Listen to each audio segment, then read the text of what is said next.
కేటీఆర్ క్రియేషన్స్కు స్వాగతం సుస్వాగతం. ఇంటర్మీడియట్ మొదటి సంవత్సరం తెలుగు పాఠ్యపుస్తకం సాహితీ సౌరభం నుంచి పద్యభాగంలో భీముని గర్వభంగం ఈ పాఠ్యాంశాన్ని ఆదికవి నన్నయ్యచే రచించబడినటువంటి ఆంధ్ర మహాభారతం అరణ్య పర్వం తృతీయాశ్వాసం నుంచి ఇవ్వడం జరిగింది. ఈ పాఠ్యాంశానికి సంబంధించి మొదటి వీడియోలో కవి పరిచయం, పాఠ్యభాగ సందర్భం, అలాగే 1 నుంచి 22 పద్యాల వరకు చర్చించుకోవడం జరిగింది. ఈ వీడియోలో మిగిలిన పద్యాల గురించి చర్చించుకుందాం. సంస్కృతంలో వ్యాసవ్యాసుడిచే లిఖించబడినటువంటి మహాభారతాన్ని తెలుగులోకి నన్నయ్య, తిక్కన, ఎర్రన కవిత్రయం వారు అనువదించడం జరిగింది.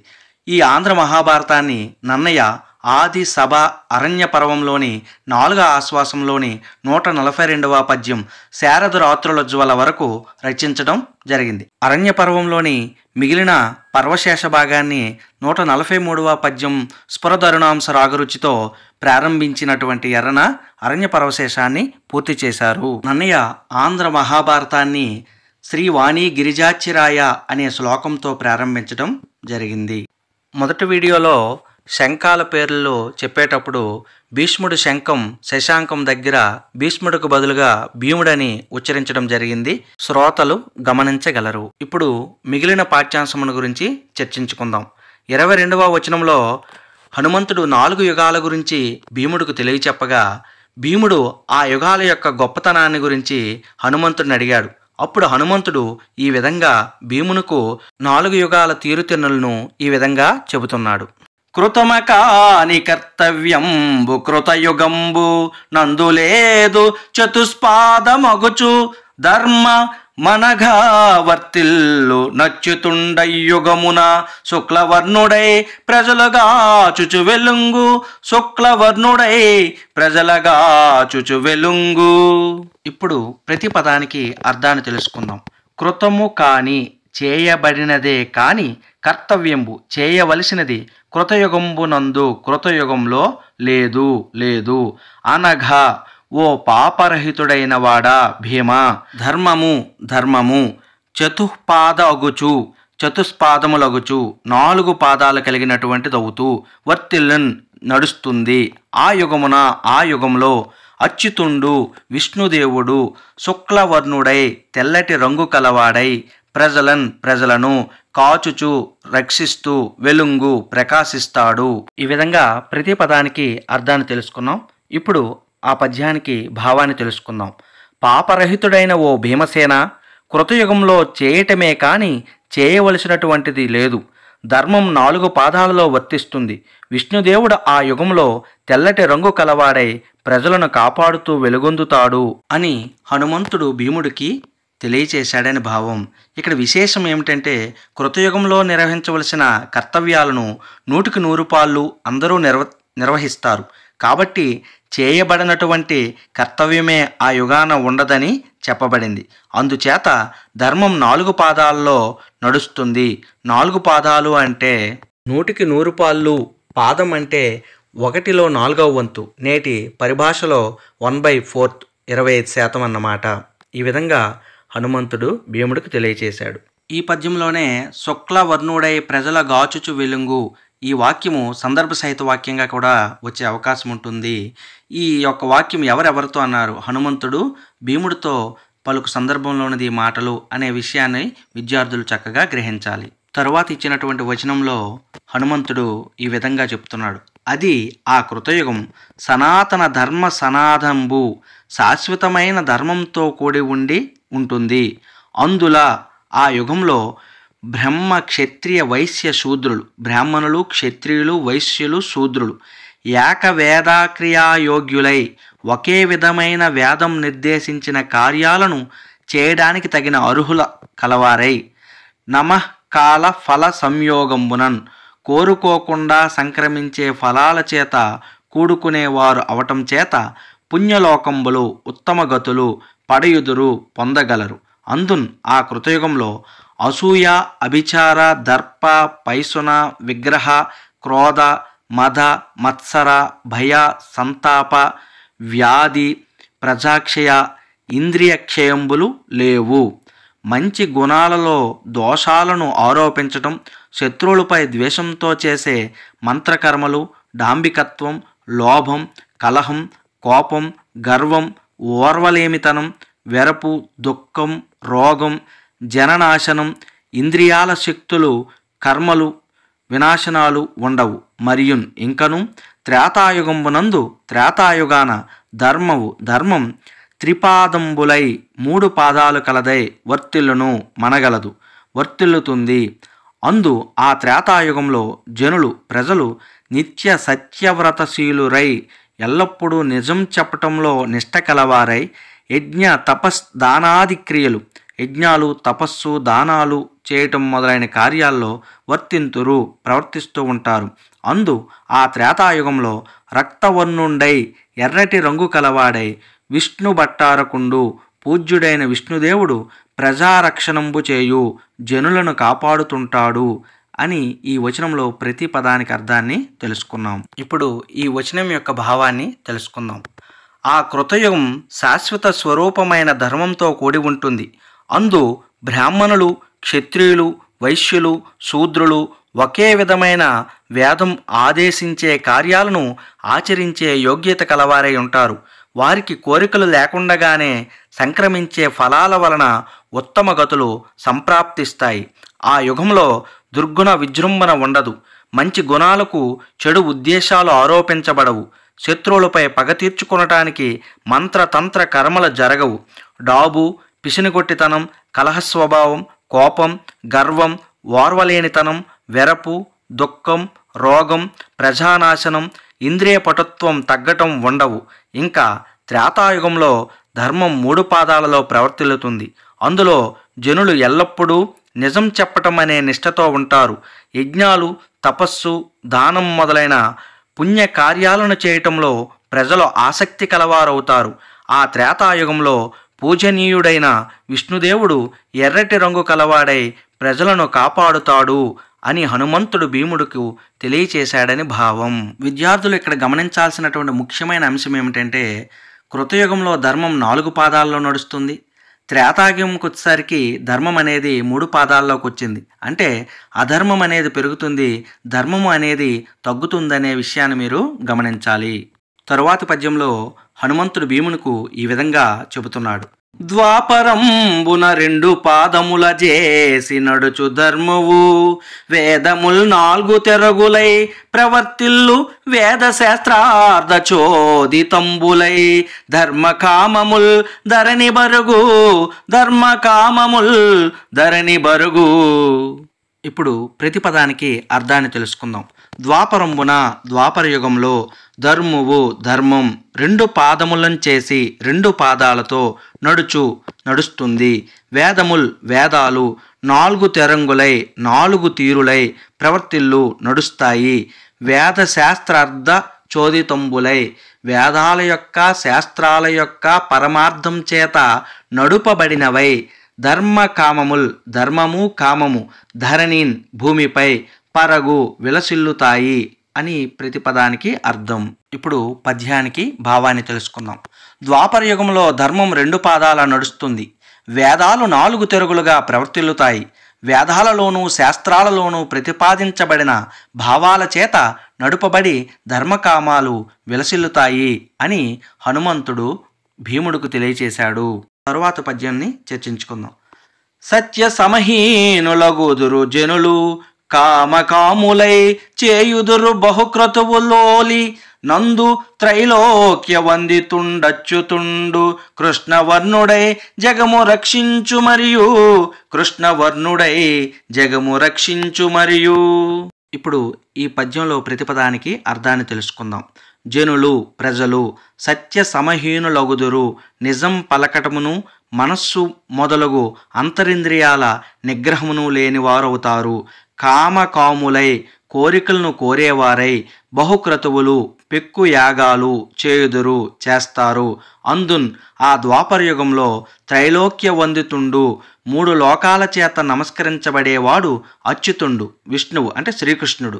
కృష్ణవర్ణుడై నల్లటి రంగు కలవాడై నీలవర్ణం కలవాడై జగము లోకాన్ని రక్షించు కాపాడుతాడు మరియు ఇంకను.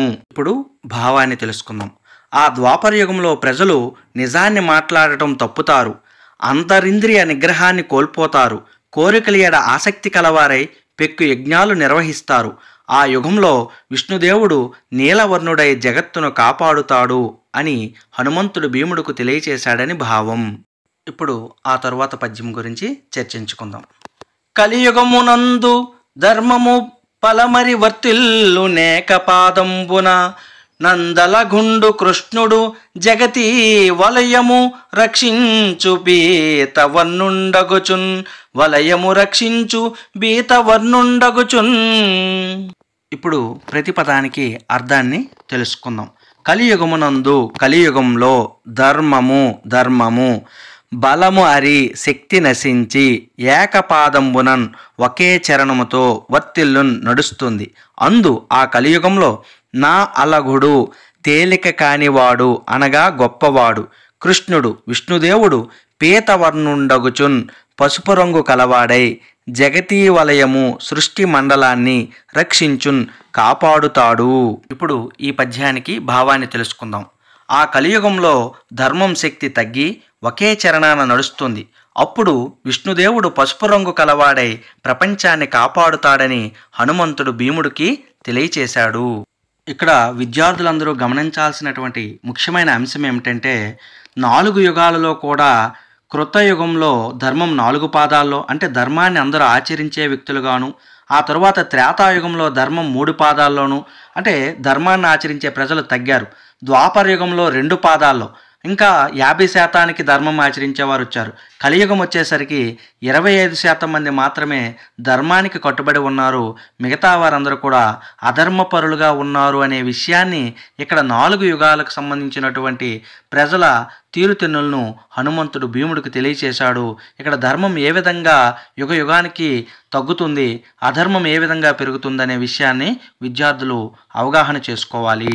ఆ తరువాత వచనంలో ఈ విధంగా చెబుతున్నారు. అందు జనులు ఆ కలియుగంలోని ప్రజలు తమస్గుణయుక్తులై తమోగుణం కలవారై కామ క్రోధాది దోషవశంబులన్ కోరికలు కోపం హెచ్చవడం మొదలైన 6 విధాలైన తప్పుల మూలాన హరిషడ్వర్గాలనే దోషాలకు వశులై ఉండడం వలన తమ్ము ఎరుంగక తమను తాము తెలుసుకొనక నధర్మవర్తులై అధర్మానికి లోబడిన వారు అగుదురు అవుతారు. అందున్ ఆ కలియుగంలో చేసిన ఆచరించిన తపస్దాన ఆది కర్మంబులు తపస్సు త్యాగబుద్ధితో ఇతరులకు ఉపకారం చేయటం మొదలైన పనులు స్వల్పంబులయ్యను తక్కువే అయినప్పటికీ బహుఫలంబులు హెచ్చు ఫలితాలు ఇచ్చేటటువంటివి అగున్ కాగలవు అని ఈ ప్రకారంగా యుగవర్తన ప్రకారములను యుగాలు నడిచే తీరులను చెప్పి నీకు ఇష్ట అవాప్తి నీకు అభిమతం చేకూరటం అయ్యడన్ అవుతుంది అరుగుము వెళ్ళుము అని చెప్పగా భీముడు ఇట్లనియే ఈ విధంగా చెప్పాడు. చెప్పిన వచనానికి భావాన్ని తెలుసుకుందాం. ఆ కలియుగంలోని జనులు కోరికలు కోపం మొదలైన 6 దుర్గుణాలను అరిషడ్వర్గాలను పెంచుకొని తమను తాము తెలుసుకోలేని ఆవేశం కలిగి అధర్మ మార్గంలో వర్తిల్లుతారు. కానీ ఆ యుగంలో చేసిన తపం దానం మొదలైన సత్కార్యాలు స్వల్పమైనవైనా హెచ్చు ఫలాలను ఇస్తాయి అని హనుమంతుడు ఆయా యుగాలు ప్రవర్తించే తీరుతెన్నులు తెలియచెప్పి నీ అభీష్టం నెరవేరుతుంది వెళ్ళుమని పలుకగా భీముడు ఇట్లా అన్నాడు. ఇక్కడ విద్యార్థులు గమనించాల్సింది ఇప్పుడు మనం జీవిస్తున్న కాలమే కలియుగము అనేది గ్రహించాలి. ఇందులో మరో విశేషం ఏమిటంటే తమోగుణ ప్రస్తావన ఉన్నది. సత్వ రజ తమము అను 3 గుణాలు ఈ జగత్తు త్రిగుణ సమ్మేళనంగా అభివర్ణితం. వీటికి శక్తులని కూడా నామాంతరం ఉంది. భగవద్గీతలో సత్వ రజస్తమో గుణాలను గురించి సవిస్తరమైన వివరణ ఉన్నది. స్థూలంగా సత్వం అంటే మంచితనం, అహింస దాన ధర్మ దయా నిగ్రహ ప్రవృత్తి. రాజసం అంటే తీవ్రత, ఆటోపం బలం మొదలైన గుణాల ఉత్కర్ష. తామసం అంటే దుర్జనత్వం, హింస క్రౌర్య అజ్ఞానాల విజృంభణమని చెప్పవచ్చు. ఈ విధంగా హనుమంతుడు 4 యుగాలకు సంబంధించినటువంటి జనుల తీరుతెన్నులను భీముడికి వివరించగా అప్పుడు భీముడు తన పూర్వరూపమును చూపమని హనుమంతుడిని అడిగినటువంటి సందర్భంలో మిగిలిన పద్యాలు ప్రారంభం అవుతాయి. ఆ తరువాత పద్యంలో భీముడు హనుమంతునితో ఈ విధంగా ఉంటున్నాడు. నీ నాటి తనువు జూచియ కాని అవశ్యంబు పోవ కావున కపినాద నాకు జూపు మనవుడు వానికి తన రూపు జూపే వానరుడంతన్ వానికి తన రూపు జూపే వానరుడంతన్. ఈ పద్యంలో ప్రతి పదానికి అర్థాన్ని తెలుసుకుందాం. నీనాటి తనువున్, నీ యొక్క అలనాటి శరీరాన్ని, అంటే నీవు అలనాడు సముద్రాన్ని లంఘించినప్పటి దేహాన్ని, చూచియే కాని దర్శించిన తరువాతే కాని అవశ్యంబు పావన్ నిశ్చయంగా వెళ్ళను కావునన్ కాబట్టి కపినాద ఓ వానర శ్రేష్ఠుడా నాకుంచూపుము నాకు అలనాటి నీ నిజస్వరూపం ప్రదర్శింపుము అనవుడు అని చెప్పగా వానరుడు హనుమంతుడు అంతన్ అంతటా వానికిన్ ఆ భీముడికి తన రూపున్ తన ఆకారాన్ని చూపించాడు. ఇప్పుడు ఈ పద్యానికి భావాన్ని తెలుసుకుందాం. ఓ వానర శ్రేష్ఠుడా, నీవు పూర్వకాలాన ఆనాడు సముద్రాన్ని లంఘించిన నాటి నీ నిజస్వరూపాన్ని చూడనిదే నేను నిశ్చయంగా ఇక్కడి నుండి కదిలి వెళ్ళను. కాబట్టి నీవు దయచేసి నాకు నీ నిజస్వరూపాన్ని చూపించవలసిందే అని భీముడు ప్రార్థించాడు. అంత హనుమంతుడు భీముడికి తన నిజరూపాన్ని ప్రదర్శించాడని భావం. హనుమంతుని యొక్క నిజరూపాన్ని దర్శించినటువంటి భీముడు హనుమంతునితో ఈ విధంగా ఈ పద్యంలో చెబుతున్నాడు. ఈ పద్యం వార్షిక పరీక్షల దృష్ట్యా విద్యార్థులు కంఠస్థం చేయవలసినటువంటి అవసరం ఎంతైనా ఉంది. జాగ్రత్తగా వినండి. అతులితమై ద్వితీయ కనకాద్రియకో ఇది నా నిజాంగ మూర్జితముగా పెంచి పుచ్చమున చేసి దిగంతములందుచున్న యున్నతు కపినాదు జూచి కురునందనుండప్పుడు నిమిలితాక్షుడై మతినతి విస్మతుండగుచు మారుతికిట్లనియన్ భయంబునన్. ఇప్పుడు ఈ పద్యంలో ప్రతి పదానికి అర్థాన్ని తెలుసుకుందాం. ఇది ఈ స్వరూపం అతులితములై సాటి లేనటువంటిదై రెండవ కనక అద్రి ఒకో, కనకము అంటే బంగారము, అద్రి అంటే కొండ. ఓహో రెండవ బంగారు కొండగున, రెండవ మేరు పర్వతమా నాన్ ఇది అన్నట్లుగా నిజ అంగము తన శరీరము ఊర్జితముగన్ ఎక్కువగా పెంచి పెరిగేటట్లుగా చేసి పుచ్చమునన్ చేసి తోకతో, పుచ్చము అంటే తోకతో, దిక్ అంతములు దిక్కుల చివర కొసలు అందుచున్న తాకుతున్న ఉన్నతున్ ఎత్తైన వాడిని కపినాదున్ వానరుల్లో శ్రేష్ఠుడైన వాడిని చూచి భీముడు చూచి కురునందనుడు కురువంశంలో పుట్టిన భీముడు అప్పుడు నిమిలితాక్షుడై, అక్షులు అంటే కన్నులు, మూతలు పడిన కన్నులు కలవాడై మతిన్ మనస్సులో అతి విస్మతుండగుచున్ మిక్కిలి ఆశ్చర్యం చెందినవాడై భయంబునన్ భయంతో మారుతికి హనుమంతుడితో ఇట్లనియన్ ఈ రీతిగా అన్నాడు. ఈ విధంగా ప్రతిపదానికి అర్థాన్ని తెలుసుకున్నాం. ఇప్పుడు ఈ పద్యానికి భావాన్ని తెలుసుకుందాం. సాటి లేనటువంటి ఈ రూపం రెండవైన మేరుపర్వతమా అనిపించేటట్లుగా తన శరీరాన్ని పెద్దగా పెంచి తోకతో దిక్కుల కొసలు తాకుతున్న హనుమంతుడి ఎత్తైన నిజరూపాన్ని చూసి కురువంశ కుమారుడైన భీముడు కన్నులు మూసుకొని మనస్సులో మిగులు ఆశ్చర్యపడుతూ భయంతో మారుతికిట్లా విన్నవించుకున్నాడు అని భావం. ఆ తరువాత భయాందోళన చెందినటువంటి భీముడు హనుమంతునితో ఈ పద్యంలో ఈ విధంగా చెప్తున్నాడు. అతి భీషణమిది అత్యద్భుతమోహో చాలు భూనభో మధ్య వ్యాపిత మయ్య భవదేహయతత్వ ముపసంహరింపు మనవుడు కపియున్. ఈ పద్యంలో ప్రతి పదానికి అర్థాన్ని తెలుసుకుందాం. అతి భీషణము ఇది మిక్కిలి భయం కొలిపేటటువంటిది. అతి అద్భుతము మిక్కిలి ఆశ్చర్యం కొలిపేటటువంటిది. ఓహో ఎంత ఆశ్చర్యకరం, చాలు ఇక అవసరం లేదు. భూ నభస్ మధ్య వ్యాపితమయ్యే, భూమికి నభము అంటే ఆకాశానికి మధ్యస్థలంలో అంతా విస్తరించింది. భవద్దేహ ఆయతత్వం నీ శరీరం యొక్క ఆయతత్వం అంటే నిడివి. ఉపసంహరింపుము ఇక విరమించుము అనవుడున్ అని చెప్పగా భీముడు చెప్పగా కపియున్ ఆంజనేయుడును. ఇప్పుడు ఈ పద్యానికి భావాన్ని తెలుసుకుందాం.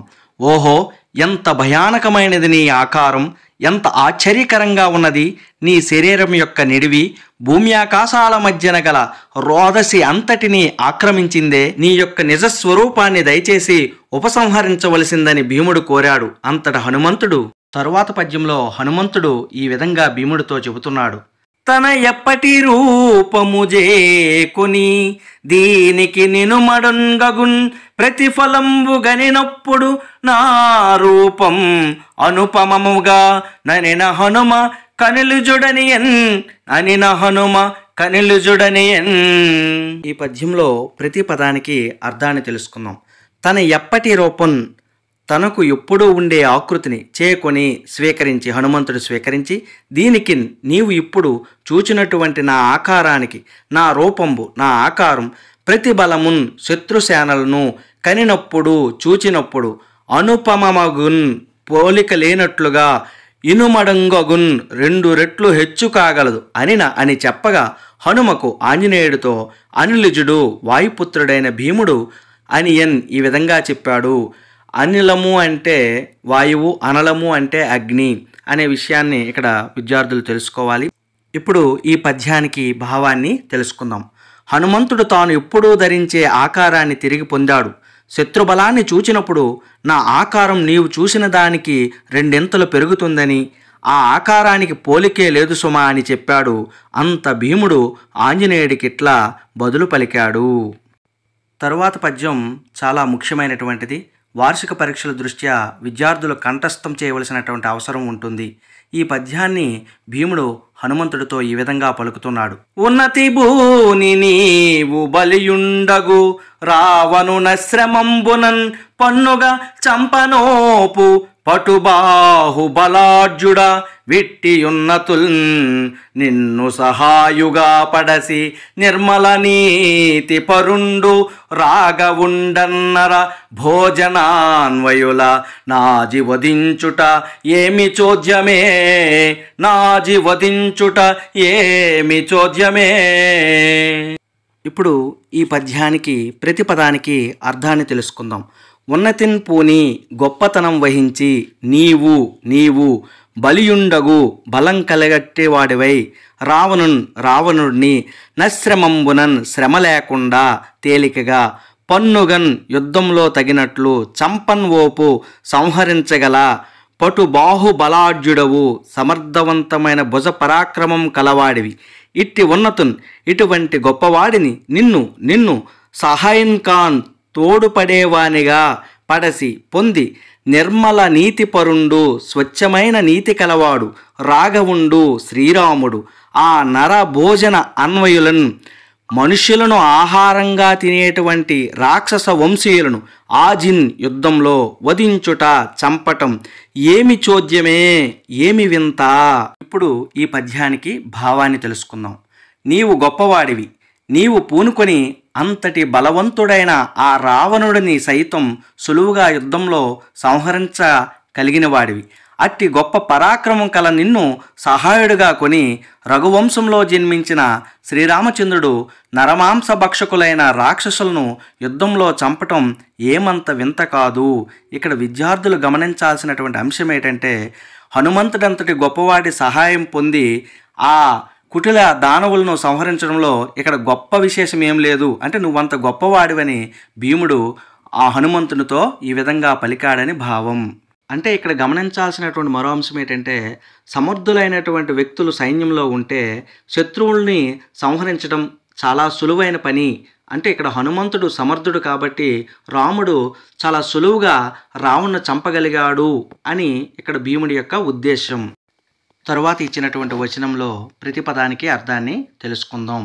అనినా అని పై పద్యంలో చెప్పగా వానికిన్ అతడికి అనగా భీముడి పట్ల అతి ప్రీతిమంతుడై మిక్కిలి ప్రేమ కలవాడై హనుమంతుండు ఆంజనేయుడు ఇట్లు ఈ విధంగా అనియన్ చెప్పాడు. అయ్యా నాయనా, నీవు సౌగంధిక సరోవరమునకున్ సౌగంధికములనేటువంటి తామర పువ్వులు పూచే సరస్సుకు పోయేదవేని వెళ్ళినట్లయితే అక్కడ సాహసంబు చేయవలదు. తొందరపడి నీ యొక్క పరాక్రమాన్ని ప్రదర్శించవద్దు.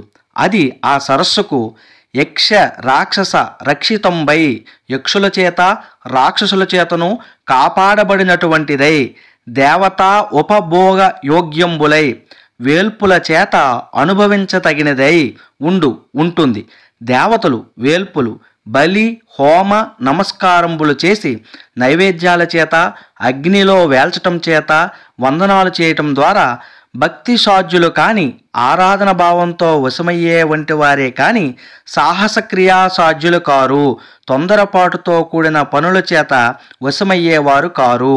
నీవు ఇక్కడ భీముడు నిజ ధర్మ నిష్ఠతుండవై, నీవు ఆచరించవలసిన ధర్మమందు దీక్ష కలవాడివై, పరమ ధర్మంబులు ధర్మాలలోకెల్లా ఉత్తమలైన ధర్మాలను ఎరుంగుదువి, తెలుసుకునేది ఏందని ఎటువంటి ఉత్తమలైన ధర్మాలను తెలుసుకోవటంలో హీనబుద్ధులు, అల్పబుద్ధులు, సరైన తెలివితేటలు లేనివారు విమోహింతురు, భ్రమలో అవుతారు. అటువంటి ధర్మ అధర్మ విభాగములు, ధర్మ అధర్మ విచక్షణలు ఎరుంగక తెలిసినట్టి విద్వాంసులను, పండితులను ఉపాసించి ఆరాధించి శుభ ఆచారుండువు కావలిన్, మంచి ప్రవర్తన కలవాడివి కావాలి.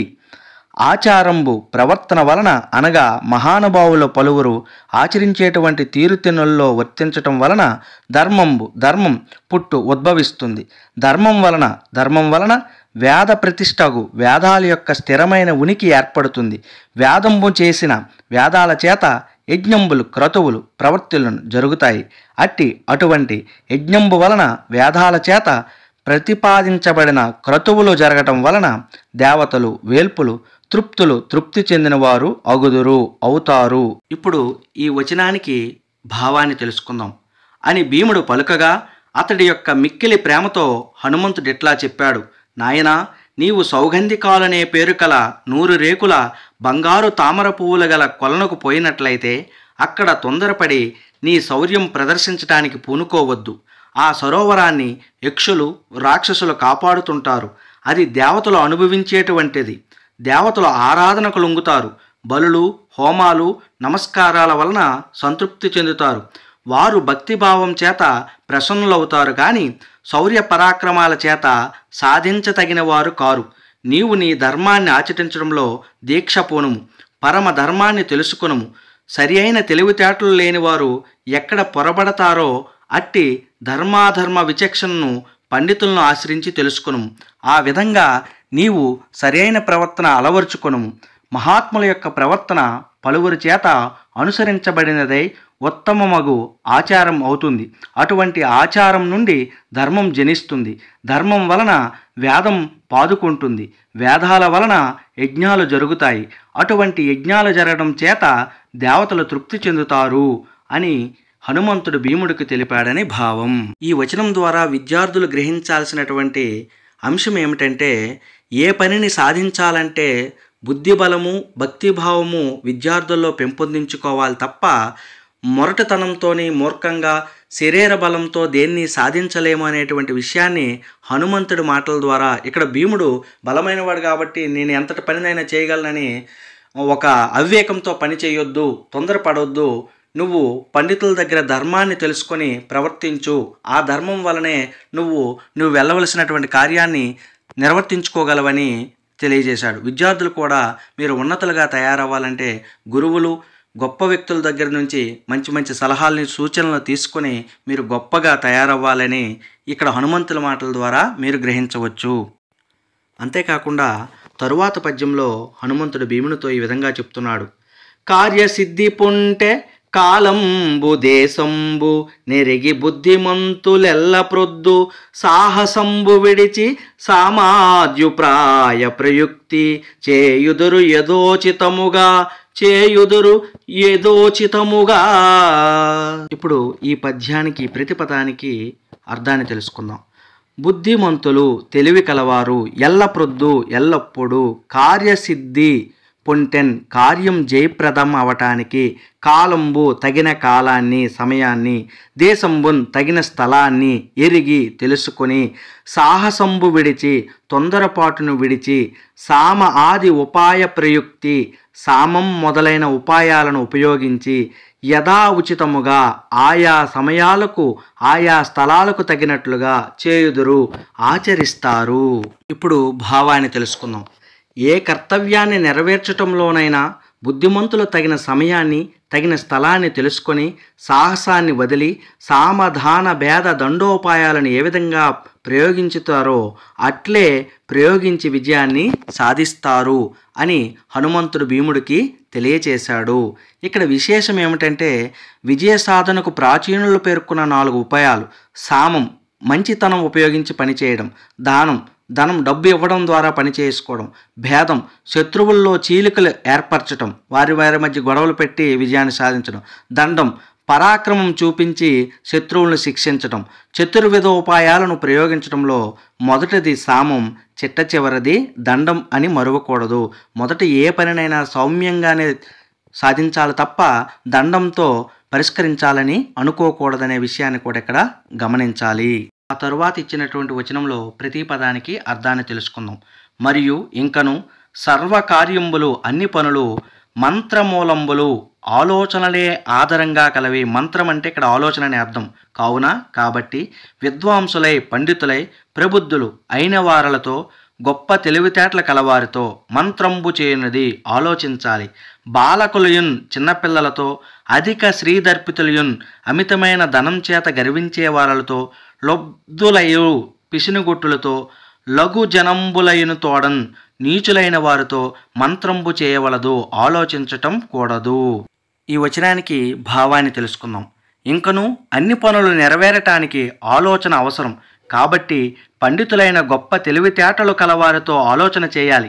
బాలకులతో, ఎక్కువ సంపదతో విర్రవీగే వారితో, పిసినుగొట్టులతో, నీచులతో ఆలోచన చేయకూడదు అని హనుమంతుడు భీమునికి ఈ విధంగా చెప్పాడు. మనము కూడా నిర్ణయాలు తీసుకునేటప్పుడు చిన్నపిల్లలని అడిగో, బాగా ధనవంతులతో స్నేహం చేసో, పిసినుగొట్టి వారి దగ్గర నీచులతో కలిసి తిరగడం వలన, వారిచ్చే సలహాల వలన మనకి అధోగతి ఏర్పడుతుంది తప్ప మంచి సన్మార్గం వైపు నడిపించే మార్గం అనేది ఉండదు.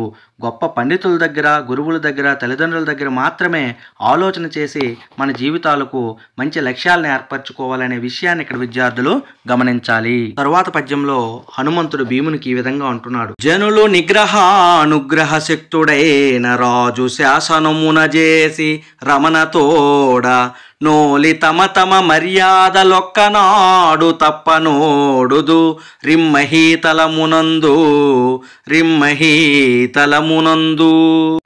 ఇప్పుడు ఈ పద్యానికి ప్రతి పదానికి అర్థాన్ని తెలుసుకుందాం. జనులు ప్రజలు, నిగ్రహ అనుగ్రహ శక్తుడైన దండించటానికి దయచూపటానికి సామర్థ్యం కల రాజు శాసనమున్ చేసి ప్రభు యొక్క ఆజ్ఞ చేత రమణతోడన్ సంతోషముతో ఓలిన్ వరుసగా ఒక్కనాడున్ ఒక్కరోజు కూడా ఈ మహీతలమునందు ఈ భూలోకంలో తమ తమ మర్యాదలు తమ తమ విధులు తప్పరు ఓడుదురు భీతిల్లుతారు అంటే రాజు చేసిన శాసనాన్ని అతిక్రమించడానికి భయపడతారు అని వాక్యార్థం. ఇప్పుడు భావాన్ని తెలుసుకుందాం. దండించటానికి దయచూపటానికి శక్తి కల రాజు యొక్క శాసనం వలన ప్రజలు నిరంతరం సంతోషిస్తూ భూతలం మీద ఒకనాడు కూడా తమ తమ విధులను తప్పటానికి వెనకాడుతారని హనుమంతుడు భీముడికి తెలియచేశాడని భావం. తరువాత వచనంలో హనుమంతుడు ఈ విధంగా అంటున్నాడు. నీవు నిగ్రహ అనుగ్రహ సమర్థుండవు, దండించటానికి దయచూపటానికి శక్తి కలవాడివి కాబట్టి నీకు ఎల్లవారును అందరును వశ్యులగుదురు, లోబడిన వారవుతారు. నిన్ను చూచుటం చేసి నిన్ను చూడడం చేత నా నయనంబులు, నా కళ్ళు హనుమంతుని కళ్ళు సఫలమయ్యే ఫలితంతో కూడినవైనాయి, ధన్యమైనాయి. నీకు ఏది ఇష్టము ప్రీతి కలిగించేదో దానిని చేసేదా నేను చేస్తానని హనుమంతుడు పలికెను. ఇప్పుడు ఈ వచనానికి భావాన్ని తెలుసుకుందాం. నీవు దయచూపగలవు, దండించగలవు. ఈ 2 శక్తులు నీకు ఉన్నాయి. అందుచేత అందరూ నీకు లోబడి ఉంటారు. నిన్ను చూడటం చేత నా కన్నులు సార్థకాలైనాయి. నీకు ఏది ఇష్టమో చెప్పు, నేను దానినే చేస్తాను అని హనుమంతుడు భీముడికి తెలిపాడని భావం. అంతేకాకుండా తరువాత పద్యమైనటువంటి మత్త కోకిలలో ఈ విధంగా హనుమంతుడు భీమునితో అంటున్నాడు. మీకు నెగ్గొనరించియున్న అమిత్రులన్ హతబుద్ధులన్ చీకురాజు తనూజులన్ కురుసింహ నీకు ప్రియంబుగా నేక మాత్రాన పోరిలో వధించి నాగపురంబు నానా కులాద్రి శిలావలి గహనంబు సేయుదు నావుడన్ నానా కులాద్రి శిలావలి గహనంబు సేయుదు నావుడన్. ఇప్పుడు ఈ పద్యానికి ప్రతి పదానికి అర్థాన్ని తెలుసుకుందాం. మీకున్ మీకు అంటే పాండవులకు, ఎగ్గు అపకారం, వనరించి ఉన్న చేసి ఉన్న, అమిత్రులన్ శత్రువులు అంటే కౌరవులు, హతబుద్ధులన్ చెడిన తెలివితేటలు కలవారిని, చీకురాజు తనూజులన్ గ్రుడ్డి ప్రభువైన ధృతరాష్ట్రుని యొక్క కుమారుల్ని, కురుసింహ కురువంశం మందలి వారిలో సింహం వంటివాడా, నీకు ప్రియంబుగాన్ సంతోషంగా, ఏకమాత్రాన ఒంటరిగా, పోరిలో యుద్ధంలో వధించి సంహరించి, నాగపురంబు అంటే హస్తినాపురం, నానాకులాద్రి శిలా అవలీల గహనంబు చేయుదన్ పెక్కు కుల పర్వతాల యొక్క రాళ్ళ సముదాయంతో నింపి ప్రవేశించ వీలు కాని దానిగా చేయగలను నావుడన్ అని చెప్పగా. ఈ పద్యానికి భావాన్ని తెలుసుకుందాం.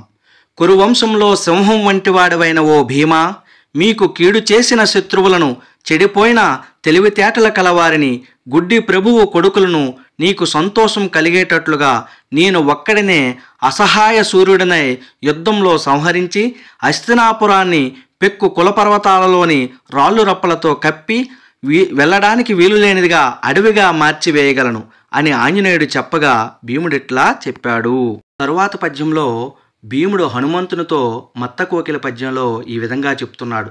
ఇంతయుం కపినాదనీకిది ఏమి పెద్ద మహాహావాభ్యంతరంబున నొద్దత ప్రతిపక్ష వీరులనేమ నిర్జింతు మెవ్వరు మాకు మీ దయచేసి మార్కొనునంత అత్యంత వీరులు లేరు భూవిదిత ప్రతాప బలోన్నతిన్ భూవిదిత ప్రతాప బలోన్నతిన్. ఇప్పుడు ఈ పద్యానికి ప్రతిపదానికి అర్థాన్ని తెలుసుకుందాం. కపినాథ వానరుల్లో శ్రేష్ఠుడైన వాడా, ఇంతయున్ ఇది అంతా అంటే అసహాయసురుడువైన ఒంటరిగా శత్రువులందరినీ యుద్ధంలో సంహరించటం నీకు ఇది ఏమి పెద్ద, ఇది ఏమంత ఘనకార్యం. మహాహావహ అభ్యంతరంబునన్ గొప్పదైన పోరులో, హావం అంటే యుద్ధం, ఉద్దత ప్రతిపక్ష వీరులను గర్వించిన శత్రుసూరులను మేము నిర్జింతుము జయించగలం మీ దయంచేసి మీ దయ వలన భూవిదిత ప్రతాప బల ఉన్నతిన్ భూమండలమంతటికి తేటతెల్లమైన పరాక్రమంతో కూడిన గొప్పతనంతో మార్కును అంతా ఎదిరించగలిగేటంతటి అత్యంత వీరులు మిగులు గొప్పవారైన శత్రువీరులు మాకు పాండవులమైన మాకు ఎవరూ లేరు. మీ దయ వలన మా పరాక్రమ శక్తులను మించిన ప్రతివీరులెవ్వరూ ఈ భూమండలంలో లేరని భీముడు హనుమంతుడితో పలికెను. ఇప్పుడు ఈ పద్యానికి భావాన్ని తెలుసుకుందాం. వానరుల్లో శ్రేష్ఠమైన వాడా, నీవు ఒక్కడవే అసహాయుడివై మా శత్రువులందరినీ యుద్ధంలో సంహరించగలవు. ఇది నీకు ఒక ఘనకార్యమా?